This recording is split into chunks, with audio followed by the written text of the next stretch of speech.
Monsoon offer है, 100 विधायक लाइए और सरकार बनाइए। यह ऑफर है अखिलेश यादव का और यह ऑफर दिया जा रहा है बीजेपी के नेताओं को। और बीजेपी के किस नेता को?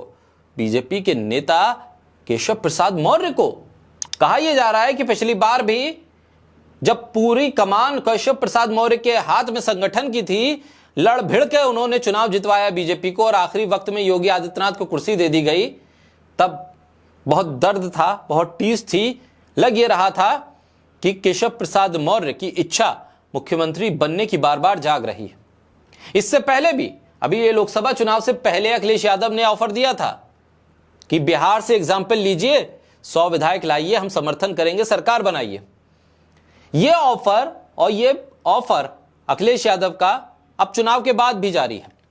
दरअसल हो क्या रहा है कि लोकसभा के चुनाव में उत्तर प्रदेश में बीजेपी को जो नुकसान हुआ है, उस नुकसान की जिम्मेदारी किस पे डाली जाए, इसको लेकर एक बहुत बड़ा द्वंद्व छिड़ा हुआ है। योगी आदित्यनाथ सरकार के मुखिया हैं और केशव प्रसाद मौर्य अपने आप को संगठन से जोड़ रहे हैं। वो ये कहते हैं कि संगठन है तो सरकार है, योगी आदित्यनाथ कहते हैं सरकार है तो संगठन चला पाओगे, सरकार नहीं रहेगी तो संगठन भी नहीं चला पाओगे। केशव प्रसाद मौर्य कहते हैं कि संगठन रहेगा तो सरकार हम बना लेंगे।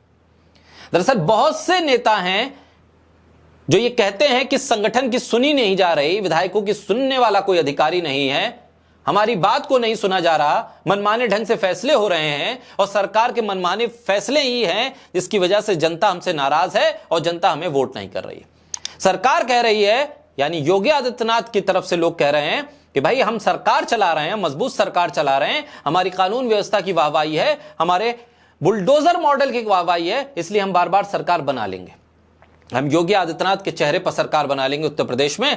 और यह द्वंद्व काफी बढ़ गया है।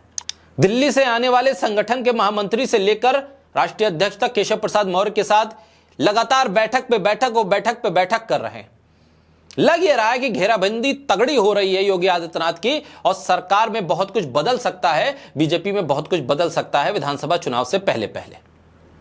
ऐसे में अखिलेश यादव ने मौके पर चौका मारा और केशव प्रसाद मौर्य को ऑफर दे दिया कि लाइए 100 विधायक और बना लीजिए सरकार।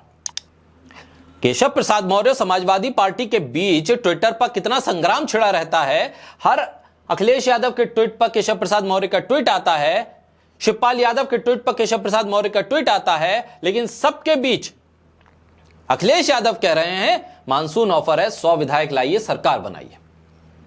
यह बात पूरी तरह से साफ है कि बीजेपी के लिए यह एक मुश्किल घड़ी है। संगठन और सरकार अलग अलग नजर आ रहे हैं, सरकार संगठन के साथ नहीं है और संगठन सरकार के साथ खड़ी दिख नहीं रही। लोकसभा चुनाव में क्या हुआ? अंदर खाने बीजेपी के तमाम नेता कहते रहे कि आपस में ही गुटबाजी से हम हार गए। पश्चिमी उत्तर प्रदेश के नेताओं के, बीजेपी के नेताओं की कोल्ड वॉर तो सबके सामने है। ऐसे में योगी आदित्यनाथ ये कैसे जस्टिफाई करें कि बीजेपी इतनी सीटें कैसे हार गई उत्तर प्रदेश में? कहा जा रहा है कि दिल्ली तक हलचल है कि आखिर उत्तर प्रदेश का करें तो करें क्या। राजस्थान में मुख्यमंत्री बदल दिया, मध्य प्रदेश में बदल दिया, छत्तीसगढ़ में बदल दिया, लेकिन उत्तराखंड में तो कितने कितने मुख्यमंत्री बदल दिए गए, लेकिन उत्तर प्रदेश में एक मुख्यमंत्री बदलने के लिए बीजेपी हिम्मत नहीं जुटा पा रही है।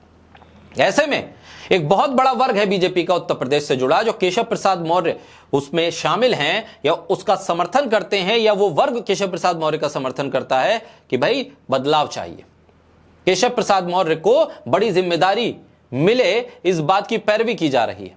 और दूसरी तरफ योगी आदित्यनाथ का खेमा है जो कह रहा है कि हम मजबूती के साथ डटे हुए हैं, हिम्मत है तो हटा के देख लीजिए। अब ऐसे में अखिलेश यादव के इस ऑफर ने बीजेपी के भीतर भूचाल लाके खड़ा कर दिया है कि कहीं ऐसा ना हो कि जो बिहार में हुआ, नीतीश को अपने खाने में करके तेजस्वी ने समर्थन दे दिया, कहीं इसी तरह की स्थिति यहां ना बने। अभी चुनाव से पहले बीजेपी में कहीं अंदर खाने विस्फोट ना हो जाए और अखिलेश यादव बाहर से समर्थन देके बीजेपी की ही सरकार बनवा दें, लेकिन बागी गुट की, तो फिर आने वाला विधानसभा चुनाव बीजेपी के लिए और मुश्किल हो जाएगा। बहरहाल अखिलेश यादव का यह ऑफर अभी भी जारी है। जो उन्होंने पहले कहा था कि 100 विधायक लाइए और सरकार बनाइए, वो आज भी जारी है। देखना होगा कि इस ऑफर को कौन मानता है और कौन नकारता है। बहरहाल उत्तर प्रदेश की सियासत के कई रंग हैं जो विधानसभा चुनाव से पहले बहुत तेजी से बिखेरे जाएंगे, हर रंग को आप तक पहुंचाएंगे। बोलता हिंदुस्तान के जरिए जुड़े रहिए हमारे साथ।